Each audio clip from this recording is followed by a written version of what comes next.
뉴스 속 경제 이슈를 심층 분석하고 최신 고용 동향을 살피는 고용브리핑 365 시간입니다. 오늘도 김종배 기자 함께합니다. 안녕하세요. 네, 국회 앞에서 간호조무사의 1인 시위가 해를 넘겨서 122일 가까이 진행이 되고 있는데요. 이들이 거리로 국회로 나선 이유는 뭘까요? 이슈픽에서 살펴보겠습니다. 네, 여름에 시작했던 1인 시위가 어느덧 한겨울을 넘어섰습니다. 여름과 가을 또 겨울을 지나오면서까지 이들이 시민들에게 전하고 싶었던 메시지는 무엇이었나요? 네, 바로 간호조무사의 어떤 근무 여건, 처우를 개선해달라고 하는 겁니다. 간호조무사는 원래 의료기관에서 환자의 간호나 진료와 관련된 업무를 보조하는 직업을 말합니다. 대한간호조무사협회가 실시한 설문조사에 따르면 간호조무사의 86%가 일부 업무 혹은 전체 업무를 간호사와 동일하거나 유사하다고 답했다고 하는데요. 그런데 이렇게 비슷한 업무를 수행하는 것에 비해서 대우는 훨씬 처진다. 그런 대답이 44.6%나 됐습니다. 임금이나 승진, 보수교육, 호칭 등 다양한 부분에서 다른 의료 인력에 비해서 차별을 받고 있다는 건데요. 실제로 간호조무사 대부분이 최저임금 수준의 월급을 받고 있었습니다. 가장 많은 월급을 받은 의사는 월 1,324만 원에 달하는데 간호조무사의 월급은 월 186만 원으로 약 7배나 차이가 났습니다. 물론 보다 장기간의 전문 교육을 받은 의사와 비교하는 것은 무리가 있지 않느냐 시각도 있을 수 있겠죠. 하지만 조사에 참여한 간호사 5명 중 1명은 최저임금도 못 받고 있었고 또 연차 휴가 수당 미지급, 휴일 근무 수당 미지급 등 기본적인 권리도 인정을 못 받는 경우도 상당해서 의료기관 내의 간호조무사의 대우가 매우 열악하다라고 하는 것이 이제 사실로 밝혀지고 있습니다. 네, 간호사 역시 엄연한 근로자인데 최저임금을 못 받는 경우도 많다는 것이 상당히 충격적인데요.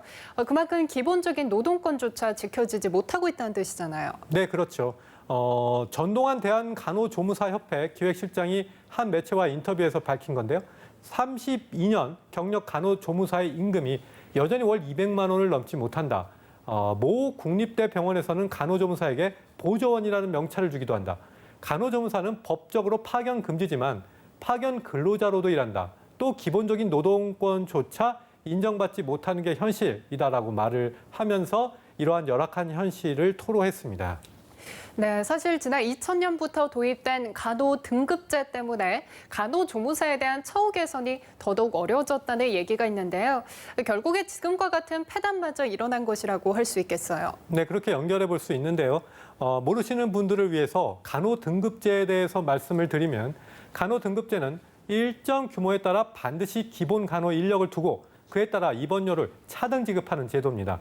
이 제도가 환자에게는 더없이 좋은 제도로 작용할 수 있겠지만 이 법의 맹점은 간호조무사는 간호 인력에 포함이 되지 않는다는 겁니다.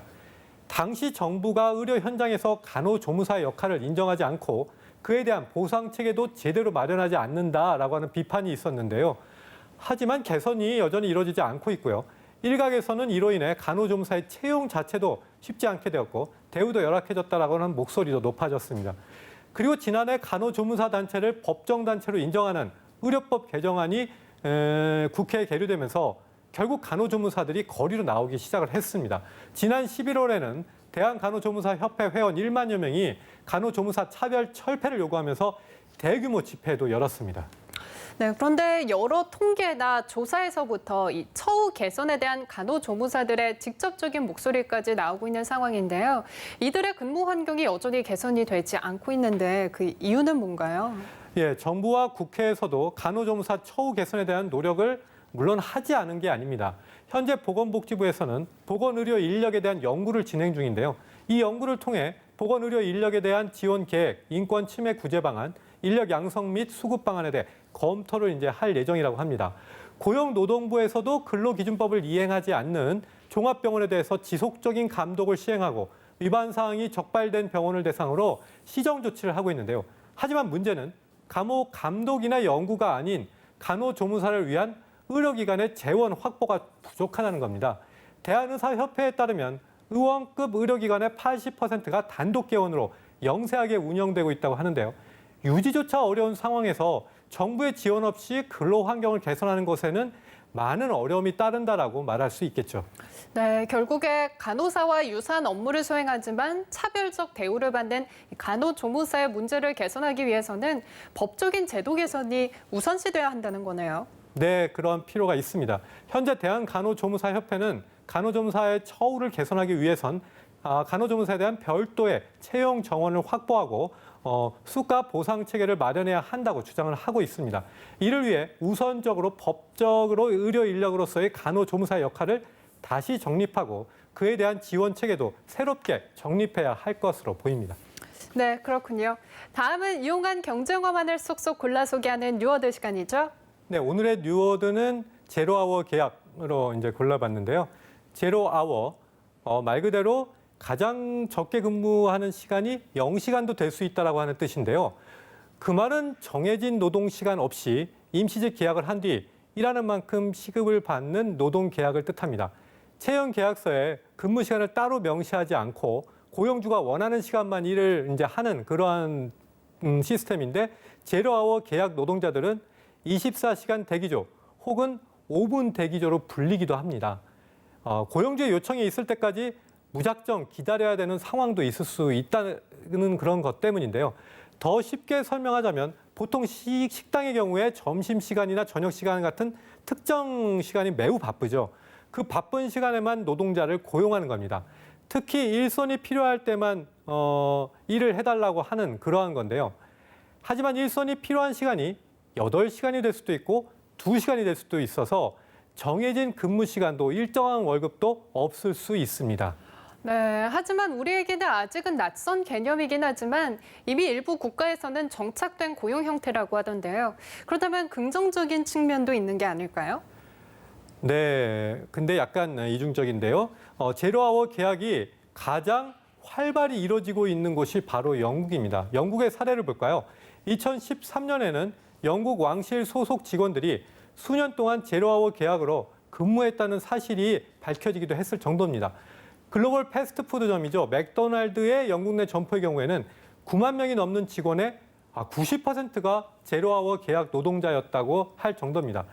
물론 그만큼 제로아워 계약 노동자의 경우 회사에 얽매이지 않고 여가 시간을 또 즐길 수 있는 측면도 있습니다. 그래서 영국의 일부 젊은이들의 경우 오히려 제로아워 계약을 선호하는 경우도 있다고 합니다. 고용주 입장에선 유연한 고용이 가능하기 때문에 또 이러한 고용 시스템을 선호할 수밖에 없죠. 문제는 일정한 소득이 없기 때문에 그만큼 대출이나 신용카드 발급도 어렵고 유급 휴가나 병가도 인정받을 수 없어서 안정적인 생활은 불가능합니다. 그 때문에 제로아워 계약이 시행되는 국가에서도 이에 대한 제도 개선의 목소리가 많이 높아지고 있습니다. 우리나라의 경우에 전체 취업자의 약 2%에 해당하는 54만 명의 플랫폼 노동자들이 사실 이 같은 제로아워 노동자에 해당합니다. 때문에 제로아워와 같은 그런 시스템의 폐단을 막기 위해선 이들에 대한 사회 안전망 구축이 필요하다는 목소리도 높아지고 있습니다. 네, 시대가 변함에 따라서 노동과 일터의 형태도 변화하기 마련이죠. 그런데 노동자의 인권은 그대로이거나 오히려 퇴보하고 있다면 그것은 정당한 시대의 모습이 아닐 겁니다. 간호조무사는 물론이고 노동권의 사각지대에 서 있는 다른 노동자들의 권리도 보호받을 수 있는 정책이 시급한 시점입니다. 네, 오늘도 김중배 기자와 함께했습니다. 고맙습니다.